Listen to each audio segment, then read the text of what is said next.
અંકલેશ્વરની અંદર એક વૃદ્ધની કરપીણ હત્યા કરવામાં આવી છે। સમાચાર અત્યારે સામે આવી રહ્યા છે। અંકલેશ્વરમાં વૃદ્ધની કરપીણ હત્યાને અંજામ આપવામાં આવ્યો છે। અંકલેશ્વરના જૂના દીવા ગામે 72 વર્ષીય વૃદ્ધની હત્યા કરવામાં આવી છે। મોતને ઘાટ ઉતારી દેવામાં આવ્યો છે। લૂંટના ઈરાદે હત્યા કરાઈ હોવાનું પ્રાથમિક અનુમાન પણ અત્યારે જાણવા મળી રહ્યું છે। આ સાથે જ દીકરીના ઘરે આવેલા પિતાની હત્યા કરવામાં આવી છે। પિતાને મોતને ઘાટ ઉતારવામાં આવ્યો। અજાણ્યા ઇસમો દ્વારા હત્યા કરી અને ત્યાંથી અજાણ્યા ઇસમો ફરાર થઈ ચૂક્યા છે। અજાણ્યા ઇસમો દ્વારા આ સમગ્ર ઘટનાને અંજામ આપવામાં આવ્યો છે। ડીવાયએસપી સહિતનો પોલીસનો કાફલો પણ હાલ ઘટના સ્થળે પહોંચી ચૂક્યો છે અને તેમના દ્વારા આગળની તપાસ હાથ ધરવામાં આવી રહી છે। એ ડિવિઝન પોલીસ અંકલેશ્વરની ત્યાં પહોંચી ચૂકી છે અને તેમના દ્વારા જ ઊંડાણપૂર્વક તપાસ આ હત્યા મુદ્દે કરાઈ રહી છે। તો ભરૂચના અંકલેશ્વરથી આ સમાચાર। અંકલેશ્વરમાં વૃદ્ધની કરપીણ હત્યા કરવામાં આવી છે। જૂના દીવા ગામે 72 વર્ષીય વૃદ્ધની હત્યા કરાઈ છે। લૂંટના ઈરાદે હત્યા કરાઈ હોવાનું પ્રાથમિક અનુમાન પણ જાણવા મળી રહ્યું છે। ત્યારે અજાણ્યા ઇસમો દ્વારા આ સમગ્ર ઘટનાને અંજામ આપવામાં આવ્યું છે અને ત્યારબાદ તેઓ ત્યાંથી ફરાર થઈ ચૂક્યા છે। અંકલેશ્વર એ ડિવિઝન પોલીસ વિસ્તારના વસીફળિયા જૂના દીવા ગામે પોલીસને ખબર મળતા પોલીસ યાકુબભાઈ સન ઓફ મોહમ્મદભાઈ જીણાની દીકરી અને જમાઈના ઘરે પહોંચતા અમને આ યાકુબભાઈ સન ઓફ મોહમ્મદ જીણા ઉંમર વર્ષ 72 મૃત અવસ્થામાં મળી આવેલ। આખો બનાવ છે એ ક્યાંક ને ક્યાંક ચોરી કરવાના બનાવ સાથે સંકળાયેલો હોય તેવું પ્રાથમિક દ્રષ્ટિએ જણાય છે।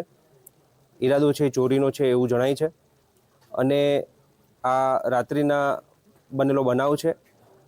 આ બાબતે પોલીસ છે તાત્કાલિક ઘટના સ્થળે પહોંચી છે। ડોગ સ્ક્વોડ એફએસએલની મદદથી આગળની કાર્યવાહી ચાલુ છે અને તપાસ ચાલુમાં છે। પ્રાથમિક માહિતી મળવા મુજબ એ હજીનું કેલ્ક્યુલેશન ચાલુ છે પણ ચોરી નિશ્ચિતપણે ચોરી થઈ છે અને ચોરી કરવાના ઈરાદે કોઈ આવ્યું છે અને આ ઘટના બની છે તેવું પ્રાથમિક દ્રષ્ટિએ જણાય છે। જામનગરની અંદર હિટ એન્ડ રનની ઘટનાને અંજામ મળ્યો છે જેની અંદર એક વ્યક્તિનો જીવ ગયો છે। સમાચાર જામનગરથી મળી રહ્યા છે। હિટ એન્ડ રને વધુ એકનો જીવ લીધો છે। ખંભાળિયા ધોરીમાર્ગ પર આ સમગ્ર અકસ્માતની ઘટના બની હતી જેની અંદર હિટ એન્ડ રનને અંજામ મળ્યો છે। ઓવરસ્પીડ કારની ટક્કરે વૃદ્ધનું કરુણ મોત નીપજ્યું છે। બેફામ વાહન ચાલકો પર આખરે ક્યારે લાગશે લગામ તે પ્રકારના અનેક સવાલો પણ આવી ઘટનાઓને લઈને થઈ રહ્યા છે। ત્યારે ખંભાળિયા ધોરીમાર્ગ પર આ સમગ્ર ઘટનાને અંજામ મળ્યો છે જેની અંદર ઓવરસ્પીડ કારની ટક્કરે આવતા જ એક વૃદ્ધનું કરુણ મોત નીપજ્યું છે। જામનગરમાં હિટ એન્ડ રનની ઘટનાને અંજામ મળ્યો છે અને તેની અંદર એક વ્યક્તિનો જીવ ગયો છે, એક વૃદ્ધનું મોત નીપજ્યું છે। નાંગેડી ગામના પાટિયા પાસે હિટ એન્ડ રનના બનાવને કારણે એક વૃદ્ધનું મોત નીપજ્યું છે। વૃદ્ધનું કરુણ મોત નીપજ્યું છે। બેફામ વાહન ચાલકો પર આખરે ક્યારે લગામ લાગશે તે પ્રકારના અનેક સવાલો પણ આવી ઘટનાઓને લઈ અને વારંવાર થતા હોય છે। ત્યારે ખંભાળિયા ધોરીમાર્ગ પર આ સમગ્ર ઘટનાને અંજામ મળ્યો છે જેમાં એક વૃદ્ધનું ઘટના સ્થળે જ કરુણ મોત નીપજ્યું છે। જામનગરમાં હિટ એન્ડ રને વધુ એકનો જીવ લીધો છે। ખંભાળિયા ધોરીમાર્ગ પર આ ઘટનાને અંજામ મળ્યો છે જેની અંદર ઓવરસ્પીડ કારની ટક્કરે આવતા જ એક વૃદ્ધનું કરુણ મોત નીપજ્યું છે।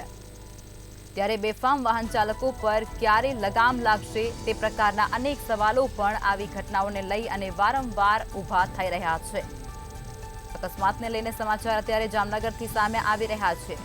જામનગરમાં હિટ એન્ડ રનને કારણે વધુ એકનો જીવ લેવાયો છે। ખંભાળિયા ધોરીમાર્ગ પર આ સમગ્ર ઘટના બની છે જેની અંદર ઓવરસ્પીડ કારની ટક્કર આવતાની સાથે જ એક વૃદ્ધનું કરુણ મોત નીપજી ચૂક્યું છે। ત્યારે બેફામ વાહન ચાલકો પર ક્યારે લગામ લાગવામાં આવશે તે પ્રકારના અનેક સવાલો પણ લોકોમાં ઉદ્ભવી રહ્યા છે। જામનગરથી આ સમાચાર સામે આવી રહ્યા છે।